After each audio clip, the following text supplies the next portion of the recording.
ภัยทั้งหลายที่ผ่านพ้นไปนั่นสุขบ้างทุกข์บ้างมันเป็นธรรมชาติของชีวิตแต่ขอทั้งวัดทั้งบ้านทั้งราชการทั้งโรงเรียนครูบาอาจารย์ได้สมัครสมานสามัคคีกลมเกลียวอย่าแตกความสามัคคีกันรู้รักสามัคคีประสานกายใจกันไว้เพราะประเทศไทยพระพุทธศาสนาเป็นศาสนาประจำชาติไทยเพราะฉะนั้นคนไทยมีคุณธรรมประจำใจประจำกายรักษากายวาจาใจให้เจริญมั่นคงเพื่อเป็นการผูกสัมพันธไมตรีโดยพรหมวิหารธรรมคือให้มีเมตตาปราณีเอื้ออารีซึ่งกันและกันไว้จะแตกความสามัคคีกันให้สัมพันธ์กายสัมพันธ์ใจในกันและกันไว้อย่าแตกความสามัคคีประเทศชาติเราก็เจริญมั่นคงเศรษฐกิจเราก็เจริญมั่นคงสังคมเราก็เจริญมั่นคง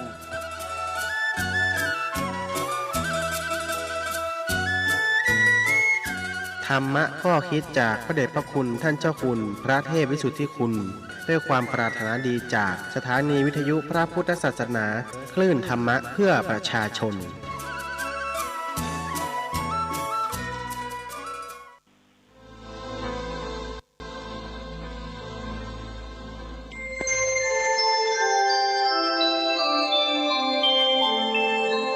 ขณะนี้ท่านกำลังฟังสถานีวิทยุกระจายเสียง FM 104.5 เมกะเฮิรตซ์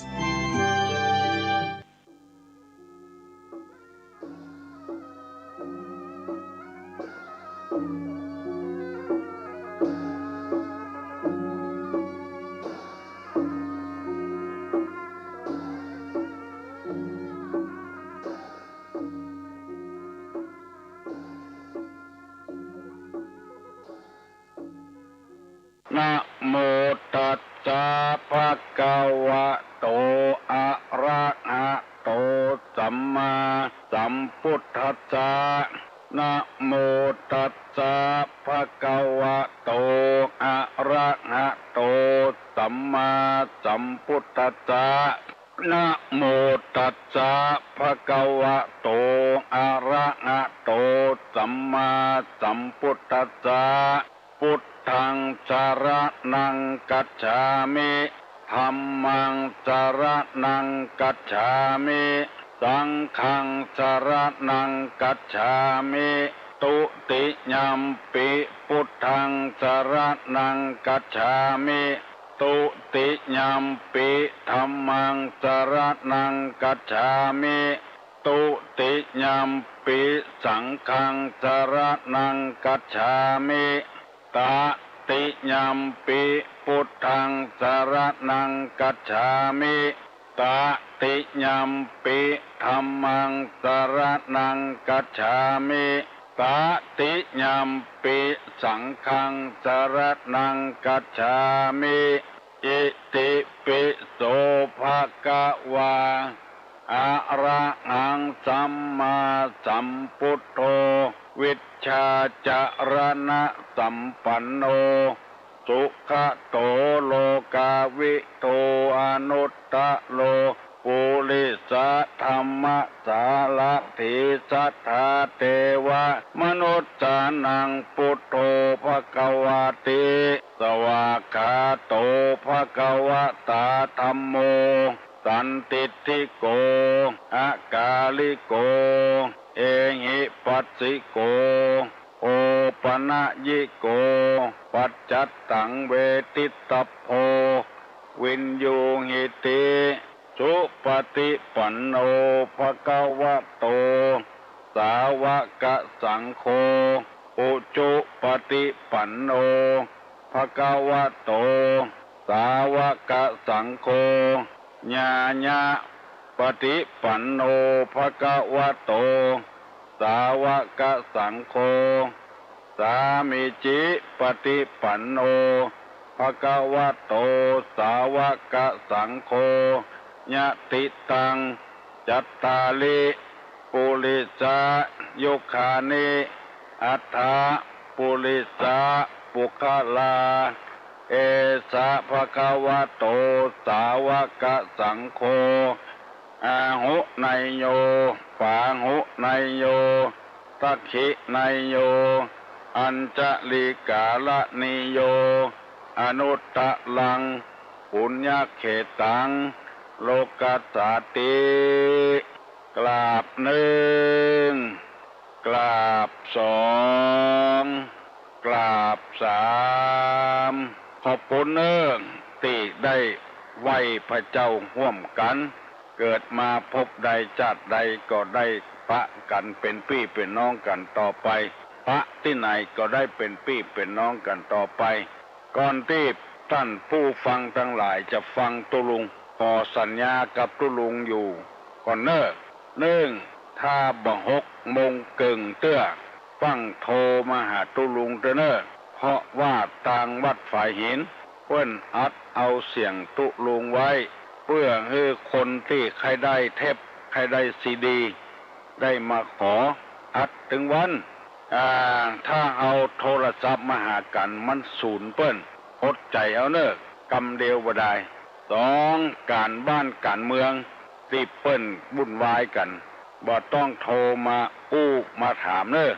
ตุลุงจะบ่ตอบเพราะว่าบ่เกี่ยวข้องกับเฮา3เรื่องส่วนตัวเรื่องในครอบครัวเรื่องผัวเรื่องเมียเรื่องพ่อแม่กับลูกลูกกับพ่อกับแม่กับพ่อผัวแม่ผัวพ่อเมียแม่เมียอันนี้ก็มันเสียเวลาเปิ้นฟังหลายคนถ้าจะโทรก็เป็นเรื่องส่วนตัวโทรหลังไมค์ก็ได้ขอบคุณเนิ่งที่ให้ความร่วมมือกับตุลุงวันนี้ดีใจเป็นอย่างมากที่มีคนฟังนักเขาว่าแฟนรายการประเดี๋ยวนี้เขาว่าแฟนรายการเอาว่าคนฟังนักแล้วก็จวนกันฟังแนะนำกันฟังเพื่อจะมีประโยชน์มันบ่ใช่ไร้สาระไร้ประโยชน์ตุลุงจะเอากรรมบักเก่ามาเล่าให้พี่น้องทั้งหลายให้ฟังมีกรรมบักเก่าว่าอย่าดูหมิ่นเจ้าอย่าเล่าขวัญนายอย่าขายของฝากอย่าปากบ่เป็นธรรมอันนี้นะคือกรรมบักเก่าอย่าดูหมิ่นเจ้าอย่าเล่าขวัญนายอย่าขายของฝากอย่าปากบ่เป็นธรรมอันนี้ก็อธิบายไปในตัวแล้วดูหมิ่นเจ้าจะเป็นเจ้าใหญ่เจ้าน้อยเจ้าอย่างก็จ้างแต่ก่อนนี่เช่นสมบูรณาญาสิทธิราชนี่เปิ้นเอาเจ้าเป็นใหญ่เจ้าเมืองเชียงใหม่นามสกุลณเชียงใหม่อย่างนี้คือเจ้าอยู่หัวจะไปดูหมิ่นดูแคลนเปิ้นว่าเปิ้นมีความรู้น้อยเปิ้นบ่มีประสบการณ์อย่างนั้นเพราะว่าสิ่งเจ้านี่ก็คือสิ่งศักดิ์สิทธิ์ที่ปกครองบ้านคุ้มครองคนอยู่บอกว่าจะเป็นที่ไหนเจ้านายนี่มีอำนาจสั่งฆ่าก็ได้สั่งเอาไปใส่คอกก็ได้มีโทษบ่มีโทษกันเปิ้นบ่พอใจแล้วสั่งได้หมดเพราะฉะนั้นเจ้านี่มีอำนาจบ่กึดหาอย่างกฎหมายอย่างซะอย่างสั่งก็จำเป็นเมื่อเป็นอย่างอี้แล้วก็คิดในใจเอาก็ได้บ่ต้องไปออกปากออกคอว่าเจ้านั้นบ่ดีเจ้านี้บ่ดีการเปิ้นหูละตายกับตายนะอันนี้ว่าจะไปดูหมิ่นเจ้าอย่าเล่าขวัญนายที่เป็นหัวหน้าคนเนี่ยตั้งแต่นายกลงมาแถวอย่างต่างๆเพราะว่านายนี่มีบริวารนักแล้วก็มีคนรู้จักนักเฮาได้เปิ้งพระอาศัยใบบุญของเปิ้นอย่างที่ตุลุงเคยได้ยินเพื่อเอาขวัญทุหลวงเจ้าวัดนะมาเล่าให้ฟังเอาขวัญแก่ขวัญแคว้นมาเล่าให้ฟังหมู่นี้บ่ได้เพราะว่ามันมีคนรู้จักนักคนได้เปิ้งพระอาศัยนักอย่าไปดูหมิ่นเจ้าอย่าไปเล่าขวัญนายอย่าไปขายของฝากของที่เปิ้นเป็นของขวัญรางวัลเนี่ยเป็นของที่มีค่าด้วยน้ำจิตน้ำใจเอาแล้วเอาไปขายกินเนี่ยอันนี้คือมันเสียน้ำใจกันคนใดเอาของฝากไปขายนี่ก็แสดงว่าสุดติ่นสุดมือละ ปิ้นเอาฮื้อด้วยน้ำจิตน้ำใจแล้วเอาของเปิ้นไปขายกินแล้วอย่าปากบ่เป็นธรรมอันนี้ก็คงจะหู้กันแล้วปากบ่เป็นธรรมนี่คือปากจะใดอันนี้เป็นกรรมบะเก่าอย่าดูหมิ่นเจ้าอย่าเล่าขวัญนายอย่าขายของปากอย่าปากบ่เป็นธรรมเรื่องหมดนี่ฝากฝังไว้ให้พี่น้องทั้งหลายที่ฟังรายการนี้กูเจ้ามีเจตนาดีบ่มีเจตนาร้ายกับไผต่อไปนี้จะเอาธรรมะในทางพระพุทธศาสนามาเล่าให้พี่น้องทั้งหลายฟังเพื่อให้เฮาจะได้ระวังตัวไว้และนำไปประพฤติปฏิบัติเพื่อปรับปรุงตัวเก่าคือเป็นคนดีบางเตื้อนั้นเฮาคิดว่าเฮาหู้ละลวกแล้วยังบ่เตื้อยังบ่เตื้อจะต้องฟังเนื้อนักๆเท่าก็ฟังได้หนุ่มก็ฟังได้พระสงฆ์พระเจ้าก็ฟังได้เพื่อจะได้เอาไปประพฤติปฏิบัติจะได้สงเงียมเจียมตัวแล้วจะได้ระวังไว้อนาคตไปหน้าเฮายังมีแถมอยู่บ่ใจจะได้จากพลาดกันไปง่ายๆบางทีก็พอตายแล้วคืนมาก็มีมันบ่แน่บ่นอนฟังไปเถอะมีหลายคนว่าฟังตุลงแล้วได้สาระได้ประโยชน์เพราะบางอย่างบ่เคยฟังกันเรื่องเพราะอานิสงส์การฟังเนี่ยเปิ้นว่าไว้5อย่างก่อน1ได้ฟังสิ่งที่ยังบ่เคยฟัง2อันใดได้ฟังแล้วบ่เข้าใจดีจะได้เข้าใจสิ่งนั้นดี3บรรเทาความสงสัยที่เฮาสงสัยว่าได้ฟังไปแล้วมันยังสงสัยอยู่ได้ฟังแถมจะได้บรรเทาให้เข้าใจนี่4ทำความหันให้ถูกต้องหันผิดเป็นชอบหันชอบเป็นผิดจะให้ได้ถูกต้องแล้วอันที่สุดนั้นก็คือทำใจจะได้ผ่องใสใจจะได้สะอาดใจจะบ่ได้สกปรกบ่คิดร้ายต่อไผวันนี้จะเอากรรมว่าสิ่งบ่ควรเล่าให้ไผฟังจะเอากรรมว่าสิ่งที่บ่ควรเล่าให้ไผฟังมันจะเป็นจะได้อย่างว่าเพิ่นจะดูแคว้นหอกาอันเนี้ยบ่ควรเล่าให้ไผฟังเพราะว่ามันเป็นสิ่งที่เป็นบ่เป็นมงคลฟังไว้เน้อและจดไว้เน้อโยมละอชัยวงชัยถ้าอย่าฟังอยู่โยมละอนี่ก็เก่งเน้อสั่งกับแปลงนะฟังตุลุงถึงวันสิ่งที่บ่ควรเล่าให้ไผฟังมี5อย่าง1การเสียทรัพย์2ความเดือดร้อนใจ3ความเสียหายในบ้าน4การถูกหลอก5การถูกดูหมิ่น5ข้อนี้โบราณเปิ้นว่าบอกควร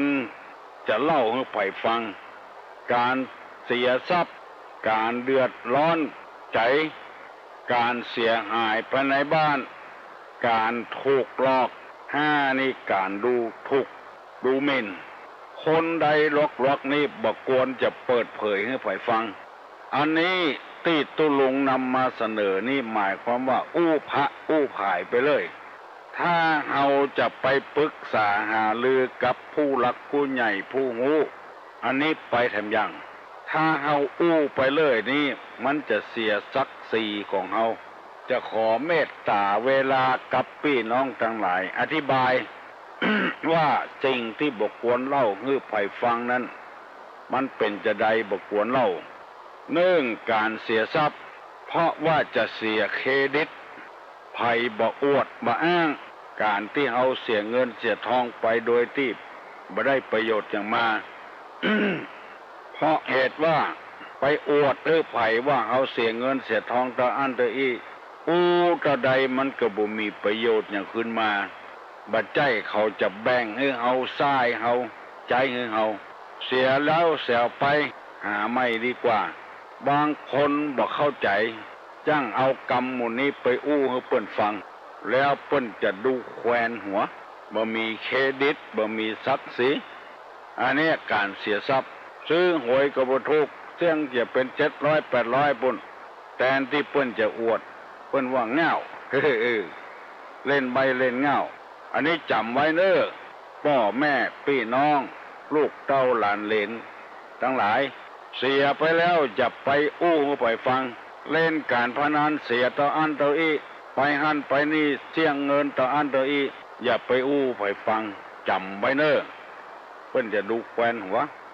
2ความเดือดร้อนใจบ่ม่วนอกบ่ม่วนใจไปอู้ให้เพิ่นฟังถ้าเอาไปปรึกษาหารือกับผู้งูผู้ลวกผู้ลักผู้ใหญ่นี่ไปทำยังความบ่ม่วนหัวอกหัวใจถ้าไปอู้คนทั้งหลายฟังอู้พระอู้ผายไปเลยนั่นมันบ่ดียังบ่ปอเขาไปเล่าแถมหมอนั้นหมอนี่เดือดร้อนอย่างอันอย่างอี้เอาไปเล่าชืบไปแถมบ่มีเครดิตละ บ่มีศักดิ์ศรีอย่างสักอย่างละความเดือดร้อนใจของตัวเองถ้าเอาไปปรึกษาหารือกับตุเจ้าพนายปรึกษาหารือกับครูบาอาจารย์ปรึกษาหารือกับผู้รู้นี่เพิ่นจะแก้ไขอันนี้ได้ความเดือดร้อนใจตัวเองนี่จะไปเอาไปเล่าให้ใครฟัง2ข้อแล้วเนอะ1เสียทรัพย์ บัดนี้เอาไปเล่าให้ใครฟังเสียเงินเสียทอง2ความเดือดร้อนใจอย่าไปเล่าให้ใครฟังโบราณว่าเปิดเสื้อให้เปิ้นหันหลังมาได้หลังลายกับบ่ลายกันข้อที่3ว่าความเสียหายในบ้านในจองน่ะผิดกันเถียงกันระหว่างผัวกับเมียกันลูกบ่ดีลูกไปกินเหล้าไปเมายาไปท้าทายลูกรักของพ่อของแม่นี่บ่ดีเอาไปอู้ไปฟังมันนี่เสียกับเสียเนี่ยอันนี้เปิ้นที่ตุลุงได้อ่านหนังสือไปปะเขาใส่นะก็ว่าเอาหูคนเดียวเอาให้คนอื่นหูโดยพ้องมันจะดีความเสียหายภายในบ้านนี่ไอ้ยังก็จ้างแต่สิ่งที่มันเสียหายที่บดีบดักไผมีตำหนิไอ้อย่างที่ไหนอย่าไปเอาไปอู้ไปฟังเมียมีตำหนิที่ไหนบดีที่ไหนผัวมีตำหนิที่ไหนบดีที่ไหนอย่าไปเอาไปเล่าคนอื่นฟังเพิ่นจะดูแควนหัวแล้วก็เพิ่นจะมองเฮาเนี่ยเป็นคนบดีปากบดีเอาเรื่องในบ้านในจองนางวิสาขาก่อนจะไปอยู่กับธนาไทยเสร็จธนันใจเสร็จพ่อเพิ่นบอกโลกนายเอ๋ยไปอยู่กับผัวนะไฟในจะไปนำออกเน้อ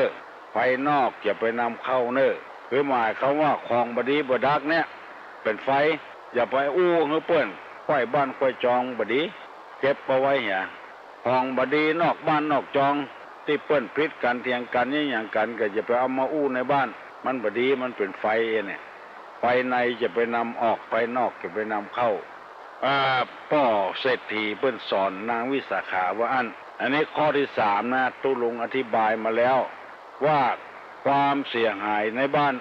บดีเอาไปเล่าให้ไปฟังดับเหียเอาน้ำหดเดี๋ยวมันเป็นไฟแล้วข้อที่4การถูกหลอกถูกลวงน่ะถูกเปิ้นมาจุมันบ่ใช่ลวกเอาง่าวไปบอกให้เปิ้นฟังโบราณเปิ้นว่าหูปั้นตักหรือดักหัวอยู่ถ้าเอามีเจตนาดีอย่างตุลุงว่ามาเนี่ยอันนี้เอาไปเผยแพร่ให้คนอื่นได้รู้ว่าจดจำไว้เนอะหมอนั้นมันจะมาขายอันนั้นอันนี้ไปทำยังอันถูกหลอกถูกลวงไปอู้ให้10สาวชาวบ้านฟังเนี่ยบ่ควรได้เล่าถูกแล้วก็แล้วไปเปิ้นบ่ใจว่าเฮาเป็นคนดีเฮานี่เป็นคนง่าวถ้าโดยเมตตาธรรมแล้วไปทำยังถูกหลอกถูกลวงนี่มันเคยมีลูก ขอโทษเถอะถ้าไม่ย่าไม่ยิงเนี่ยถูกหลอกถูกลวงไปเต็กกับไปข่มขืนเนี่ยเราไปอู้กับพี่น้อง10ชาวบ้านเป็นโรคนั้นโรคนี้สมมติว่าอย่างมาเดียวเนี่ยโรคระบาดโรคเอดส์โรคเอิดนะเขามาข่มขืนเขามาเนี่ยบดีบดักแล้วก็เอาไปเล่าเปิ้นดูแควนหัวจะไปให้ไผหูมีก็หมออย่างเดียวนะหูได้เปิ้นจะช่วยเฮาบาล่ามีเนอะกรรมอย่างอี้นะฟังทีเนอะตุลงนำมาเสนอให้พี่น้องทั้งหลายฟังการถูกลอกถูกลวงถูกล่อถูกกันอย่างนี้ ถ้าเอาไปเจ็บใจไปแจ้งให้เจ้าหน้าที่อย่างที่เขาเอาหวยปลอมมาขายฮื้อเอี้ยเฮานี่นะบ่มีนังบัตรประจำตัวเอาไปขายกลัวเปิ้นบ่ฮับเป็นคนต่างชาติเนี่ยเฮาจะขายถูกสมมติว่าถูกหวยไปซื้อถูกหวยได้แสนเนี่ยเพิ่นอยากขาย 50,000 ด้านน่ะเนี่ยฟังซื้อเอาไว้แล้วเอาไปขายเตียไปใจสกรรมอันนี้ต้องไปแจ้งตำรวจพุ่นจะไปอู้ตำบ้านตำจองบ่ได้เอาจะดูแควนหัวบ่มีศักดิ์ศรีบ่มีเครดิตเพราะว่าเขาก็ซ้ำๆบ่แถมว่าเนี่ยก็มันโลภมันโลภด่าเขาตัวแถมเมื่อถูกหลอกถูกลวงแล้วอย่าไปเอาไปอู้ไผฟังตำบ้านตำจอง เขาอยู่รู้แควนหัวแล้วข้อที่ 5การถูกดูหมิ่นดูแควนอันนี้ก็อย่างเดียวกันดูหมิ่นดูแควนนี่จะไปอู้คือไผฟังถ้าจะอู้ไผฟังนี่ก็ไปอู้คนที่หูหลวกคุณมีบัณฑิตมีนักปราชญ์ครูบาอาจารย์ตุเจ้าพนายเพิ่นจะได้แนะนำมือเฮาถูกดูหมิ่นดูแควนนี่หมอนั้นว่าอย่างอันหมอนั้นว่าอย่างอีพยายามดับไว้พอจะจำได้แล้วเนาะว่าด้วยสิ่งที่ไม่ควรเล่าให้ใครฟัง 1. การเสียทรัพย์ 2. ความเดือดร้อน 3. ความเสียหายภายในบ้าน 4. การถูกหลอก 5. การถูกดูหมิ่น5อย่างเน้อจำไว้เน้อฮัลโหลสวัสดีเจ้าน้องพิมพ์เหรอเจ้ายังโทรมาไว้แต่ไว้ว่ามัน6 โมงเกินแล้วกะจะ6 โมงเกินแล้วเจ้าฮ้อนใจเนาะตอบตุลุงกะเจ้าสิ่งที่บกควรเล่าให้ฝ่ายฟังเนี่ยเจ้ามีกี่ข้อ5เจ้า1เสียทรัพย์สินเจ้าเสียทรัพย์สิน2ความเดือดร้อนใจเจ้าเดือดร้อนใจ3ความเสียภายในบ้านเจ้าถูกเก่งแตะน้องพิมพ์นี่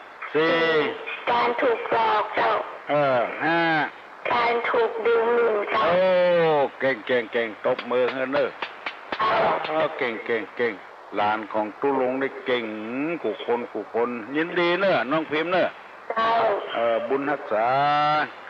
มีสติปัญญาเก่งลองฟังตุลุงไปถึงวันเถอะจะเกิดความหูขึ้นนะบ่ใช่ว่าฟังบ่ได้บ่มีสาระบ่มีประโยชน์ฟังไปวันถึงวันเถอะจะเกิดความหูเกิดความเข้าใจกันพุทธภาษิตว่าสุดสู่สงละสุดสู่สังละปเตปัญญังการฟังด้วยดีย่อมได้ปัญญาฟังไปถึงวันเถอะมันจะเกิดความหูความเข้าใจขึ้นแล้วเอาฟังตุเจ้าพนายเปิ้นก็ให้ความหูกับเอาฟังไปเรื่อยๆโสตมยปัญญาเกิดขึ้นจากการฟังปัญญาคือความหูก็คือความรักความฉลาดการฟังนี่มันมีหลายอย่างฟังกบก็มีฟังกลับก็มีฟังเก็บก็มีฟังกบนี่ก็ฟังแล้วถมไว้บ่ได้เอาไปใจไปสอยคนไทยว่ากลบกลบกลบถมไว้แถมอย่างนึงก็ฟังอย่างกบเท่าเฝ้าเกาดอกบัวนอนหลับเฝ้าเหี่ยก็มีฟังกลับนี่ก็คือฟังปิกฟังแล้วบัดใจใส่เอากลับไปเหี่ยและแถมอย่างก็ฟังกลับฟังกระเปิ้นแล้วบุ๋งเรื่องซะยังลืมไปละอันสุดท้ายนี่เรียกว่าฟังเก็บใส่อกใส่ใจแล้วไปฮัลโหลเจ้าไปสาเจ้าสถานีมันแสกกับตัวเจ้าอย่างนั้นฮะเนี่ยฟังแล้วมีสถานีมันแสกเบียดมาเสียงก็หายไปเป็นอาทิตย์นะเจ้ากวยจะได้แต่เนี่ยจะฟังได้เกินมากลางวันนี้นะแต่เนาะกระโดดสเก็ตนะเจ้าวันทวีโชควันทวีโชคแต่ถ้าฟังตุลุงตึงวันนะแต่ได้ฟังของมาได้ฟังของเพราะเสียงมันแตกถ้างั้นวัดไผ่หินเปิ้นกดไข่ทอดนะอย่างนั้นฮะลองหมุนไปทางอื่นต้องลองเจ้าก็ลองปั๊บหมุนไปหมุนมาสงสัยจะมันเกี่ยวกับสถานีมันเปิดมันนักลงไปแต่ สถานีเดียวนี่มันแสกหนักข มัน นาด แทรกหนักลงไปแต่ ไปใส่ไปขวาเลย เออจะได้แต่เนาะนี่จะได้ฮะ ติดไม้ขาดแล้วก็ได้ยินเสียงอย่างมาเบียดมาแสกเนี่ย ให้ฟังแต่ก็บ่ได้ฟังดีแต่หมู่ที่ใกล้ๆนี่ก็บ่ฟัง มันแกล้งกัน ตั้งใจฟังหรือไม่แกล้งนะยินดีว่า5 ข้อนี้เจ้าก็จดไว้จดจำไว้เนอะจะไปอู้หัวไปฟังจะไปเล่าไปฟังเขาดุกแกวนหัวแต่เนาะกรรมเก่าเป็นตึงถือขนาดเนาะนั่นน่ะไฟในบ่เดียวออกเนาะไฟนอกบ่เดียวเข้าเนาะเอาไว้สาเจ้าบุญรักษาเนอเจริญรุ่งเรือง121058เนอโทรศัพท์ในห้องส่งนะ121058ถ้าในห้องตุลุงก็121222ฮัลโหลเจ้าตุลุงเจ้าไว้สาเจ้าแต่ว่าปีอย่างก็จะมันอยู่ห่างดงหรือว่าปะตองที่ถามปัญหาน้องเอาไว้ถามว่าอย่างว่าก็ตอบกันแล้วกันตอบถึง2 ข้อนะแต่ว่าจะถูกตรงประเด็นที่ปัญหาหรือไม่นี่น้องก็ยังมาหูเนาะพ่อน้องยังมาพาว่าน้องว่าได้เก่งเหมือนเปิ้นคิดเราไม่ได้มีหนังสือเหมือนเปิ้นก็มีเนาะถ้าน้องขอตอบนะก็ถามว่าศีลกับปัญญาเป็นอุบายอะไรในโลกเนาะต้องขอตอบว่าขอตอบรวบรัดสั้นๆก็แล้วกันให้มันเข้าใจง่ายเนาะก็คือวิธีที่คนที่ประพฤติดีประพฤติชอบเนี่ยเนาะเข้าสู่พระนิพพานถ้าคนขาดศีลก็ทำให้ได้ปัญญาทำให้มีปัญหาเหมือนดังกรุงเทพนะถ้าอย่าเป็นอย่างเงี้ยถ้าอย่าเป็นอย่างเงี้ยเนาะศีลกับปัญญาจะถูกหรือไม่น้องยังโหน่ะแล้วถามข้อหนึ่งปัญหาว่าเสือยังบ่มีหางบ่มีเล็บแต่เนาะตุลุงก็ลืมไปแล้วน้องขอตอบว่าเสือเฮาเสาเฮือนเลยเจ้าอันนี้ใช่เป็นปัญหาเท้าปริศนาปัญหาเช่าเนาะเสือเฮาเสาเฮือนบ่มีหางมีเล็บเนาะคิดเอาคนเดียวคิดเอาแต่ดีแต่สติปัญญาดีแต่ว่านี่บ่ค่อยสบายเลยต้องลงไปไข้ตาเหมือนตาแล้วไปไข้แต่ว่าเพิ่นนอนเหมือนสไตล์นอนห่มผ้าแต่ว่าไม่นอนกันน้องนอนห่มผ้าแล้วนี่ถ้ามาตื่นมาตอบปัญหาน้องแทบเปิดตื่นได้แหละอยู่วันนี้ยังนอนอยู่นอนอยู่เสียเนาะขอบคุณเจ้าบุญรักษาเนอเสือบ่มีหางบ่มีเล็บคือเสือเฮาเสาเฮือนในห้องส่งนี่121058แล้วก็ในห้องตุลุงนี่121222ฮัลโหลธรรมสการท่านเจ้าเป็นวัดเหมือนกันนอนโชมเหมือนกันนะจ๊ะมันเปลี่ยนฤดูยังเร็วกันนะเนาะมันเปลี่ยนฤดูแล้วเนาะเจ้าคอยตรงแม่จะเนื้อเสียงมันห่างจ้ะม่วนอยู่หรอเจ้าเจ้านะคะยังมาถูกดีเจ้ามาถูกดีเหรอศีลช่วยให้ปัญญาบริสุทธิ์เจ้าศีลช่วยให้ปัญญาบริสุทธิ์ช่วยให้ศีลช่วยให้บริสุทธิ์จ้ะศีลให้ทำให้ใจบริสุทธิ์แล้วก็ใหญ่ในโลกเจ้าเป็นใหญ่ในโลกเป็นใหญ่ในโลกเจ้าศีลนี่นะเจ้าที่ว่าเสียมันมีแหงมีเท้าเนี่ยต้นมะกาเสียจ้ะต้นมะกาเสือต้นมะกาเสียจ้ะนั่นกะเจ้ามาแจ้งสองเฮือนกะเจ้าเสี่ยวเฮือนก็ที่จะถูกกันนะเจ้ามิตรนาคอันนี้หนังสือของอันเพ่งทรงใจจ้ะแต่ทรงใจมีเยอะกรรมกรมันก็หมดนั่นกะเล่าว่ากรเดือดเป็นถึงหลายจ้ะอันแห่ของตู้ลุงหม่วนกว่าจ้ะอันนี้ใครน้องเขาม่วนอะไรจ้ะของตู้ลุงมีความหมายดีจ้ะมีแค่เป็นตอนใจด้วยนะอันนี้นี่ก็ตึงน้องเขาก็ได้เนาะจ้าน้องเขาก็เป็นวัดยังเจ้าแต่เป็นอย่างเดียวกันมันเปลี่ยนฤดูลูก แต่ว่านี่สมเด็จพระบรมโอรสาธิราชนะเปลี่ยนเครื่องทรงพระแก้วมรกตถวายหรอกเนี่ยแต่แวร์มันเย็นเนาะจากฤดูร้อนจากฤดูหนาวมาเป็นฤดูร้อนแต่ว่านี่เจ้าตอนนี้ไปร้อนแล้วเนาะร้อนแล้วก็เปลี่ยนฤดูเนี่ยคนแค่เป็นวัดเป็นอ่านกันเจ้าประเดี๋ยวกำลังจะเริ่มไอวันนี้แต่แวร์กันนอนนะจ๊ะน้องพี่สมัยก็เหมือนกันนะจ๊ะน้องพี่สมัยของหายวิวนะเจ้าเปิ้นว่ากินน้ำอุ่นนักมา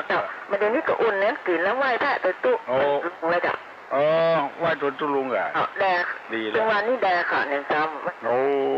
ดีแต่แดกขาดเกินถึงซ้ำนะจ๊ะอันนี้มันงอหัวมันก็ขึ้นเลยแหละตุ๊ลุงขอเพลงไม่จ่ายแล้วของห้องปันหายคือปันหอมปันหายเนอะโมทนาแต่ตุ๊แกะไหว้จ่าเจ้ายินดีแล้วเจ็ดเป็นเย็นอุ่นเป็นผืนของธรรมดาที่เราได้ศึกษาเราเรียนในทางพุทธศาสนาว่าเกิดแก่เจ็บตายมันเป็นของธรรมชาติธรรมดามีเกิดขึ้นในเบื้องต้นแปรผันในท่ามกลางแตกสลายไปในที่สุดบอกว่าอย่างสักอย่างบัจจิรังอย่างยืนสักอย่างแต่เราอยู่ด้วยกันเนี้ยเมื่อเอายังบัตายเท่านี้ของมันแก่มันเจ็บไปแล้วก็คนเราก็อยู่ด้วยกันอย่างมีความสุขบานหวานใจสบายอกสบายใจ ว่าบ่มีไผโทรมาตุลุงจะถามเนอะของเหม็นก็ตอมของหอมก็ชอบคืออะไรของเหม็นมันก็ตอมของหอมมันก็ชอบอันอย่างของเหม็นมันก็ตอมของหอมมันก็ชอบอันอย่างดักปิ้งเอาเว้ยน้องอามน้องพิมพ์น้องป๊อปน้องบิวดักปิ้งมดของเหม็นมันก็ตอมของหอมมันก็ชอบอันอย่างดักปิ้งตอบดักปิ้งบ่มีใครตอบตอบมาเลยฮัลโหลครับน้องอามครับสำหรับแมลงวันมันก็ครับแมลงวันครับของเหม็นมันก็ตอมแหละครับของหอมมันก็ไปตอมอยู่ยินดีนะครับวันนี้ลูกเจ้าครับไม่ได้ไหว้พระเจ้าอีกแต่ตรงนี้ไหว้พระเจ้าครับดีละลูกดีนักเน้อครับโรงเรียนปิดละไอ้วันนี้จะปิดครับวันนี้จะปิดละครับโรงเรียนปิดเลยไปไหนวัดไปไม่ต้องสอนครับวัดดอนแก้วเปิ้นจะบวชฤดูร้อนเนอะครับบวชแล้วเปิ้นไงวันที่อย่างตุลุงจำปิดไปละลืมไปละจะถามแถมกรรมเนาะถ้ามีเวลาก็บวชแล้วเปิ้นนะไอ้เนอะสวัสดีครับสวัสดีครับของเหม็นก็ตอมของหอมก็ชอบคือแมลงวันมันเอากูอย่างเลยเปิ้นนี่อย่างมันเนี่ยหมดแมลงวันแมงโอนเขียวนี่หัวมันสีอย่างไอตอบได้แมงโอนหัวเขียวเนี่ยฮัลโหลก็อย่างถ่ายทอดบอกหูนะอันนี้วันจะลงสวรรค์วันนี้เปิ้นถ่ายก่อนถ่ายแล้วมาถ่ายแบบโจลงสองครั้งแต่วันสวรรค์นะพระด็อกเตอร์เปิ้นก็ว่าถ่ายถึงวันเนี่ยอัดไว้ถึงวันเนี่ยถ้ามันถ่ายแล้วมันเหนื่อยโจกับลุงมาโจสักกรรมมันได้ปั่นปอนทั้งวันนะไม่ได้ปั่นปอนทั้งวันครับ3-4 วันแล้วนะครับบางวันนี่มันล้ำเวลาเปิ้นก็เลยปิดเนี่ย3 วันแล้วนะลุง3 วันละครับจะได้ถามไปแล้วเปิ้นน้องๆบัดเดี๋ยวนี้ได้ยินก่อนถึงวันนี่วันนี้ได้ยินก่อนได้ยินเขาได้ยินมันก็ไม่ได้ยินนะครับถ้ามันตอนปลายมันได้ตอนปลายไม่ได้ยินตอนปลายมันจังล้ำเวลาไปแล้วกับเปิ้นนั้นถ่ายเปิ้นปิดของเปิ้นเนี่ยครับครับเจริญพรเนอะบุญรักษาใช่อย่างนั้นโทรศัพท์บอกออดแอดนะฮะอันนี้มันถึงว่ากรรมของเปิ้นเยี่ยวมันถึงเอี้ยต่อไปเนอะตุลุงจะถามกันเนอะโทรมาฮัลโหลสวัสดีเจ้าน้องพิมเจ้าน้องพิมพ์หมอตอบว่าหัวสีแดงเจ้าแม่งงหนูเขียวนะใช่แม่น่ะวัดไหนหยังมีน้ำล้อมรอบวัดไหนหยังมีน้ำล้อมรอบน้องพิมพ์ตอบได้ก่อนวัดไผ่ยาวใจไม่ใจเถอะ วัดอะไรมีน้ำล้อมรอบ ไม่ได้เจ้า ไม่ได้ เจ้า ไม่ได้ก็เน่าใครได้ตอบมาอ้อวัดอะไรเอ่ยมีน้ำล้อมรอบฮัลโหล ฮัลโหลตุลุง วัดแหลมล้อมไหมก่อน ไม่ใช่มีน้ำล้อมรอบวัดอย่างอ้อ เจ้า บ่งงูทำหมอลองว่าเราขึ้นใจดีๆเน่าอ่ะเนาะ เจ้า ใครอ่ะน้องอย่าง ไอ้ยังก็ค่ะ ที่ตอบมาเนี่ยน้องอย่าง น้องพิมค่ะ น้องพิมพ์น่ะฮะ มี น้องมี เจ้า โอ้มาทำไมอ่ะ เจ้า บ้านไหนอ่ะ บ้านปากหมุนเจ้า ปากเหมือง เจ้า สระปีป่ะ เจ้า โอ้ได้ยินว่ะ ยินเจ้า ชัดดีกว่า ชาติกา โอ้ปากเหมืองปุ้นน้อง เจ้า ปากเมืองสระปีปุ้นใกล้ตั้งประเดืออย่างเมื่อน้อ เจ้า สีมุนเรืองน้อ เจ้า สีมุนเรืองอ่ะน้อ เจ้า ยินดีเนอะ เจ้า วัดน้ำล้อมรอบนี่ไม่ใช่วัดน้ำล้อมเด้อวัดอย่างอ้อนั่นเป็นไอ้อย่างอ้อสระปีก็มีอ่ะวัดอย่างอ้อได้ก่อน มาได้เลยเจ้า โอ้ได้กาตั้งสระปีก็มีอ่ะตั้งใต้ใกล้ๆวัดประเปื้อน่ะวัดอย่าง วัดคูบาโมอ่ะวัดอย่าง ได้ละมีใครบอกทุกคนเน่าเนาะใครตอบได้ตอบมาเนอะหรอ ตามน้ำรอบครับอ๋อ บัดใจวัดน้ำล้อมนะ ตามน้ำรอบครับ ใจวัดที่น้ำมีน้ำล้อมรอบมันน่ะ ครับ น้ำแหวดมันน่ะวัดเนี่ยมันอันหน้าเมื่อบนเลยครับ ฮะ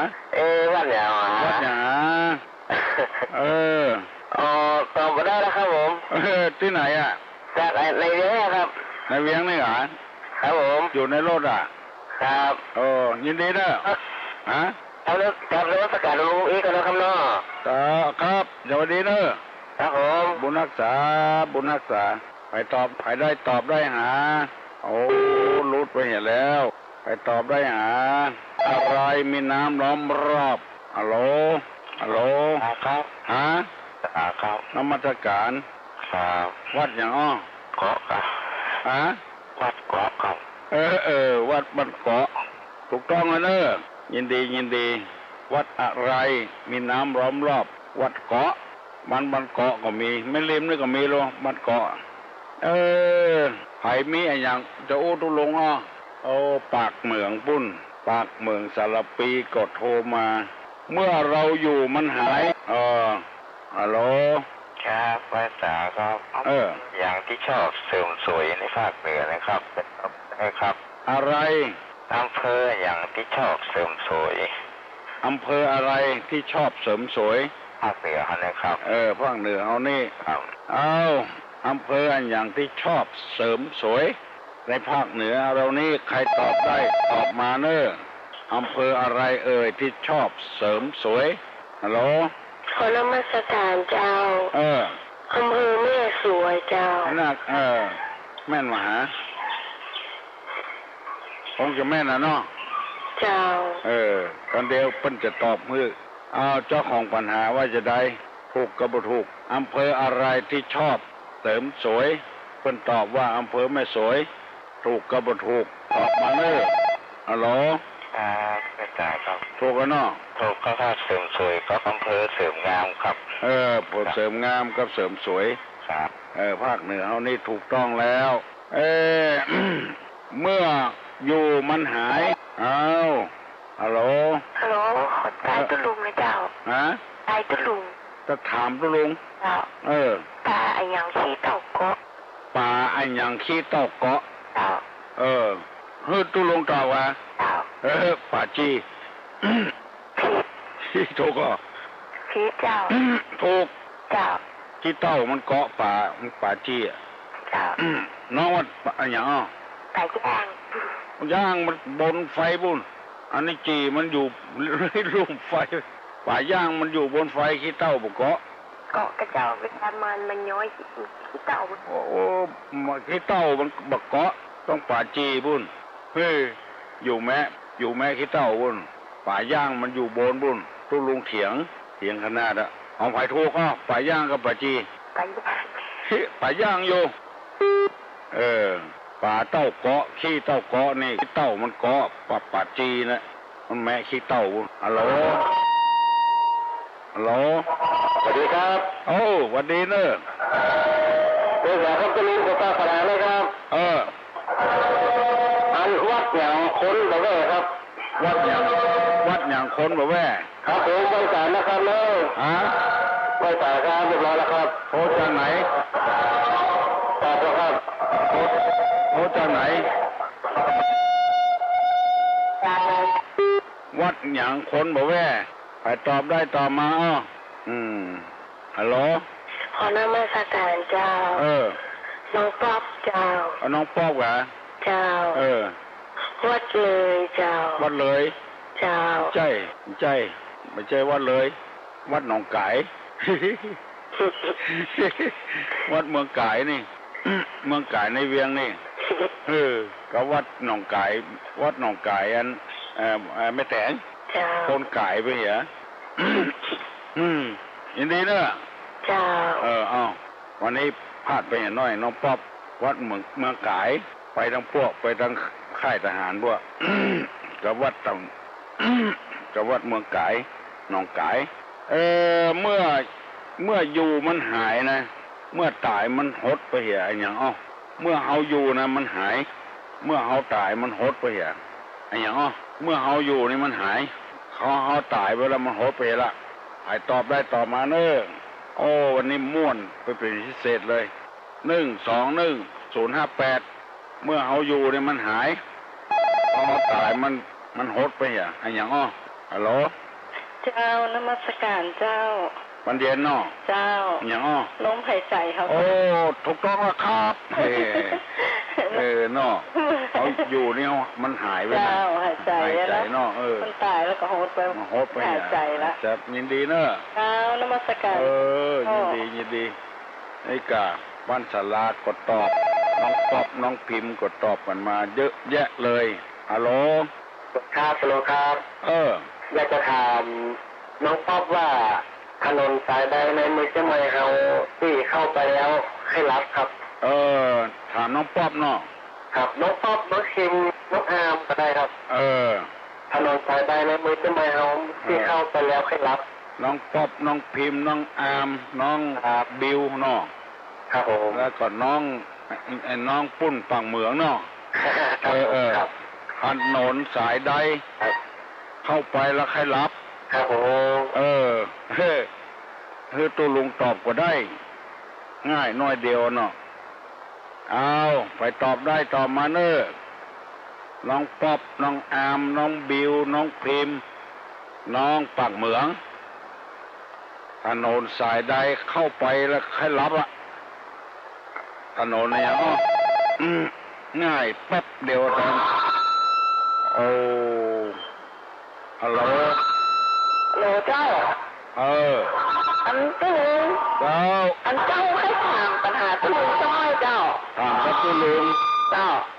วิทยุนะวันนั้นตัวที่ว่าพระบาทสีหวยนะเจ้าเพิ่นเขียนติดที่หน้าโบสถ์เพิ่นว่าแท้กลางตัวลุงหนองสีแจงแล้วก็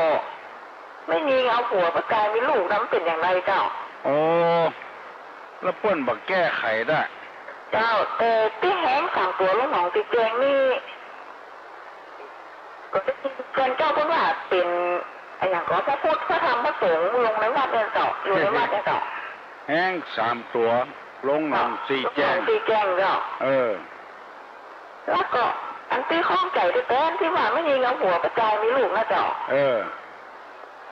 ไม่ยิงเอาผัวแล้วประจายมีลูกตัวลงก่อนตอบมาได้วันนี้จะขึ้นไปแถมแปลงตู้บริจาค2 แกนจะเอาไปตานเดี๋ยวถ้ามีโอกาสจะถามวันพุกอย่ามาตอบเนอะวันนี้ขึ้นไปต้นทางกรุงเทพต้นของมาต้นถามว่าเป็นคนเหนือก้อยน้องก็ถามเนาะเจ้าว่าเป็นคนเหนือแล้วต้นถามเจ้าผมหูไปตอบเป็นอย่างไรจ้ะวันพุกคุณลุงจะตอบเขาเนอะเจ้าผู้มาเจ้าเนาะผู้มาเจ้านะเจ้าขอเขาก็ลุงอยู่ดีสบายนะเจ้าแห้ง3 ตัวลงหนองสีแจงไม่ยิงเอาผัวประจายมีลูก ฮัลโหลนมัสการอยากจะถามไอ้ที่เขาไปทำบุญเขาเอาใส่ถุกขาวถุกก็บอกข้าวก็ทำอะไรครับไม่เข้าใจอันมันเป็นกระท่อนกระแท่นว่าอย่างไรก็ที่เขาเอาใส่ถุงพลาสติกนะคะแล้วเขาก็บอกว่าให้พระเจ้าพระธรรมอะไรก็พระเจ้าพระธรรมอะไรอย่างเงี้ยค่ะเขาบอกเขาใส่พวกดอกไม้ไปค่ะลุงเข้าใจไหมคะมันมีที่ไหนอ่ะเขาก็มีงานอะไรหรอคะงานสลากนะคะแล้วเ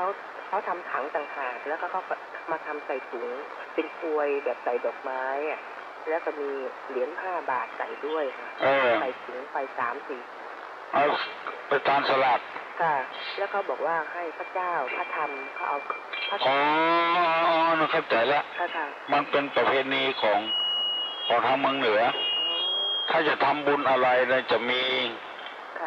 จะถวายพระพุทธด้วยถวายพระธรรมด้วยค่ะเลยไม่เข้าใจค่ะเลยไปถามเขาบอกว่าเอาไปไว้ยังไงเขาบอกเอาขึ้นไปไว้หน้าพระประธานค่ะเราก็ไม่เข้าใจคือเราทำเราก็จะเป็นสังฆทานเลยนี่ค่ะทำสังฆทานก็ได้ทำเป็นเป็นสลากก็ได้ค่ะมันมีอยู่4 อันกันนะค่ะ1ถวายพระพุทธ2ถวายที่อันธรรมาสของพระมาสนะเขาว่าพระธรรมแถมอันก็เอาให้ปูจานมาคทายกนะและแถมอันก็เป็นการเทศอันนี้ส่งทำสลากมี4 อันก่อนเราไม่เข้าใจนะคะแล้วเราก็ซื้อสังฆทานมา5-6แล้วเขาบอกว่าต้องมาแกะเอานู้นเอานี้ใส่แต่ว่าเขาทำมาครบแล้วก็ใส่ซองได้เขาบอกต้องใส่ถุงอีกต่างหากทั้งบ้านเฮานี่มันถือว่าจังต้องใส่ข้าวสุกต้องใส่แกงต้องใส่อาหารอีกใส่เมี่ยงมูลีแถมกำเขาบ่ทำก็ได้โยมไม่ทำก็ได้มีที่นั่นหมดแล้วเรามีปัจจัยนะแบงค์เนี่ยเขาว่าปัจจัย4ปัจจัย4นี่ก็1จีวร2อาหาร3ยารักษาโรค4ที่อยู่ที่อาศัยเรามีปัจจัยแล้วเรียกว่าปัจจัย4เราทำสังฆทานเขาเลยบอกว่าทำไมไม่ให้พระเจ้าพระธรรมแล้วว่ายังไงเราไม่เข้าใจเขาบอกถุงแล้วก็มีกลวยมีเหรียญ5ใส่ไปเราไม่เข้าใจเราทำนี้ไม่ได้เหรอเขาบอกไม่ได้เลยงงไม่เป็นไรไม่ต้องงงเราไม่ทำก็ได้อันนั้นมันเป็นวัฒนธรรมเป็นประเพณีไม่ได้เป็นพุทธบัญญัติไม่เป็นไรเจ้าเข้าใจแล้วค่ะหลวงลุงค่ะนมัสการหลวงลุงเตียนลอยอ่ะค่ะเข้าใจดีแล้วมันเป็นวัฒนธรรมเป็นประเพณีของเขาทางเมืองเหนือ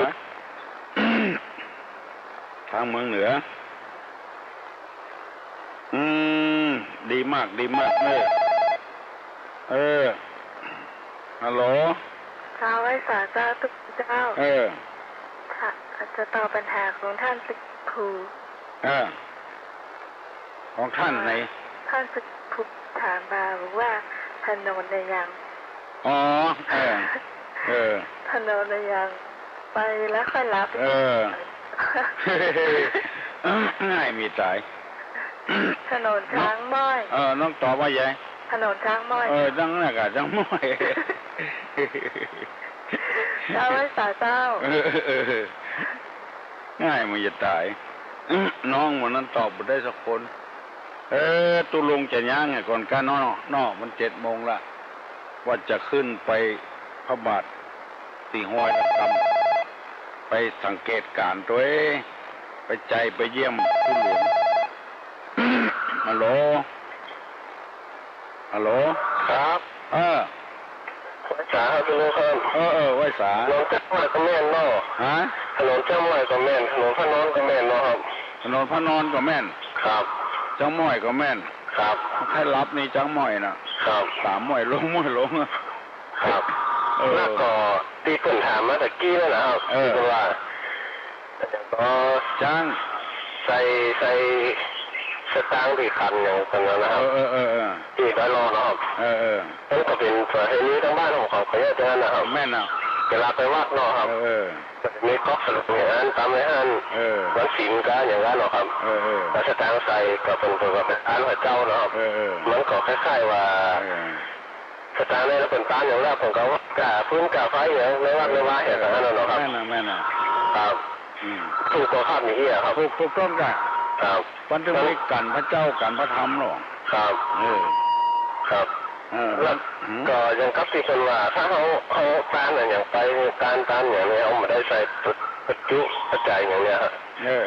แล้วก็มันได้ไปถึงมันก็ครับแค่ว่าจะได้ครับผมขอมันเป็นตอบนะครับมันเป็นความคิดของคนต่างหาก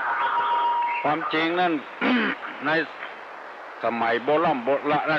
ในพระพุทธศาสนาแต่ในเปิ้นบ่มีไม่มีเงินมีทองอย่างนะครับแล้วประเดี๋ยวนี้มันจูง่ายเอาเงินน่ะเป็นปัจจัยสี่แต่ก่อนแต่พูดถึงพระวินัยแต่ในตู้เจ้าเปิ้นตึมมือฮับโลกฮับโดยตนเองก็ดีฮับเพื่อตนก็ดีมันตึงบ่ได้สักอย่างอ่ะให้คนอื่นรับเพื่อตนก็ดีครับตึงผิดพระวินัยหมดอ่ะแต่คนตาเนี่ยมันบ่เต็มใจ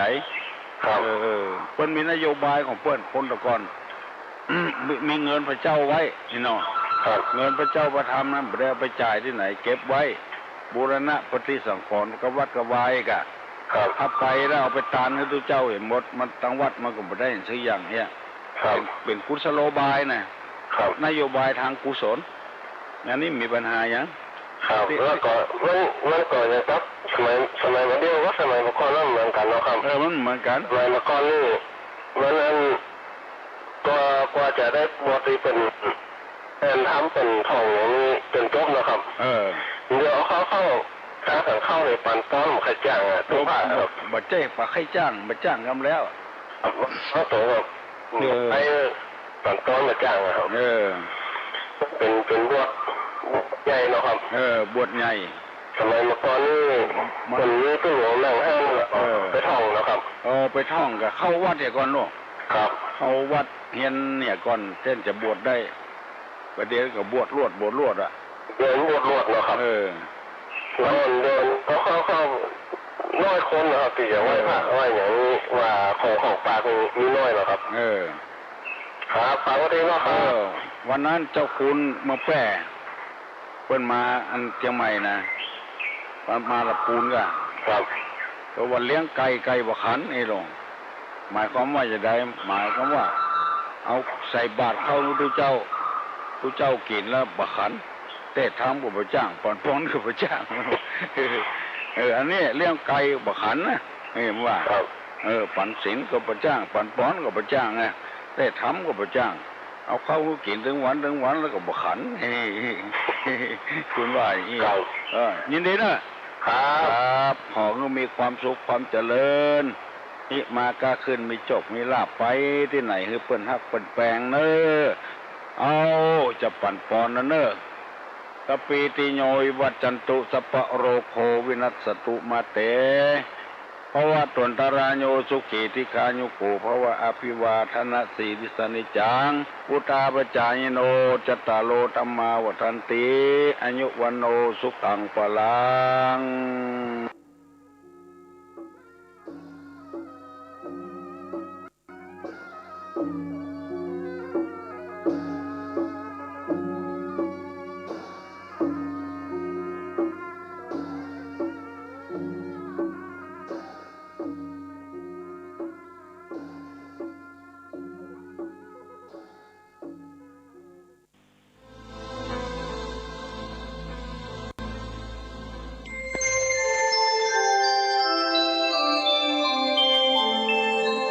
ขณะนี้ท่านกำลังฟัง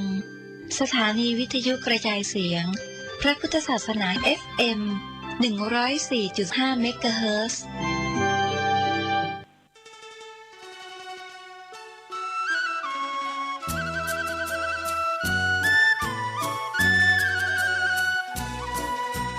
ความเจริญมั่นคงอยู่ที่ความเสียสละอดทนมั่นคงแข็งแรงแสวงหาความรู้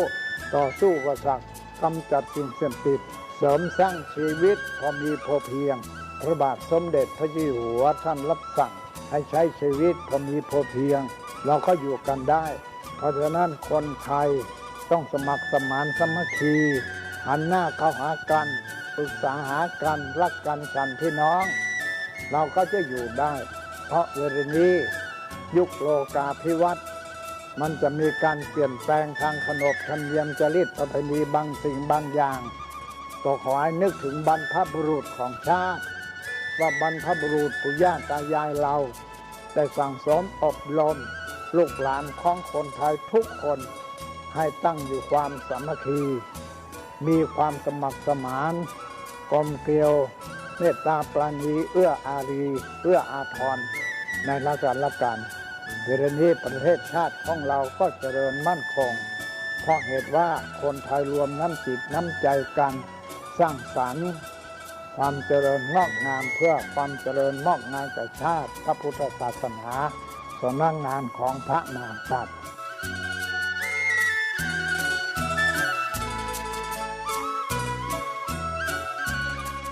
ธรรมะข้อคิดจากพระเดชพระคุณท่านเจ้าคุณพระเทพวิสุทธิคุณด้วยความปรารถนาดีจากสถานีวิทยุพระพุทธศาสนาคลื่นธรรมะเพื่อประชาชน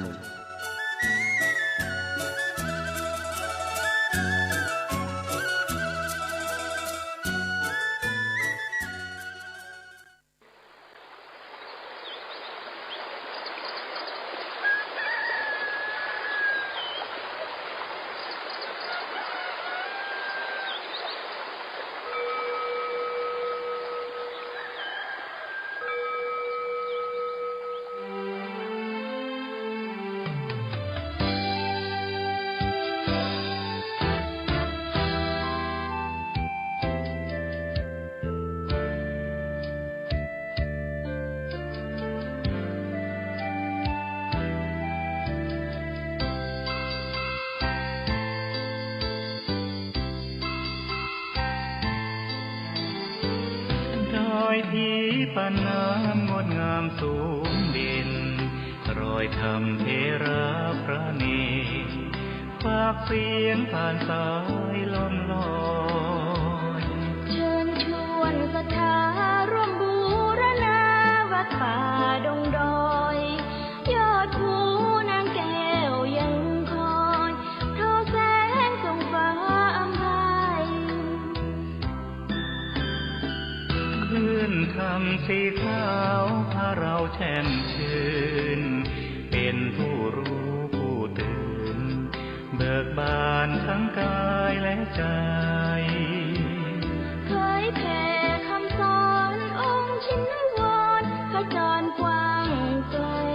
ข่าวสารงานบุญที่ใดสื่อออนไลน์ไปถึงญาติโยมพระธาตุเจดีย์สีสองเมืองเปล่งประกายแล้วบนยอดดอยนางแก้วมีโอกาสแวะเวียนไหว้ชมจำลอง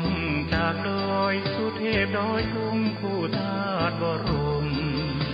พลังแรงใจญาติโยมร่วมสร้างสมทันบารมีสีขาวคลื่นธรรมนำพาความสุขพระเนรชี้ทางคลายทุกข์เกิดปิติสุขให้ทุกทินทีเปิดฟังธรรมะพระจัดรายการหลายคลื่นบางเพลงร่วมสร้างมหาทานบารมีพระธาตุเจดีย์